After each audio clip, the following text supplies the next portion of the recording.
কি সকাল 10টায় তোরা গোসল করতে ভয় পাচ্ছিস? হ্যাঁ রে, খুব ঠান্ডা আজকে, অনেক খুব শীত। আমাদের সময় কি করতাম জানিস?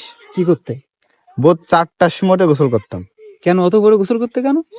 কারণ আমার শীতই লাগতো না। এখন যে শীত পড়ে, এটা আমাদের সময় গরমের সময় শীত পড়তো। তাহলে মনে হয় তো অনেক শীত পড়তো। হ্যাঁ, অনেক শীত পড়তো। তুই কখনো মাছরে সোয়েটার পরে ঘুরে বেড়াতে দেখেছিস? না।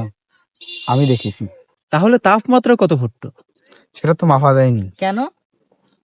সেটাই তো বরফে জমে গেছে। বাবা, তাহলে তো প্রচুর ঠান্ডা পড়তো তোমাদের সময়। শীত শীত তো হতো আমাদের সময়। মানসিকতা জানিস? কি?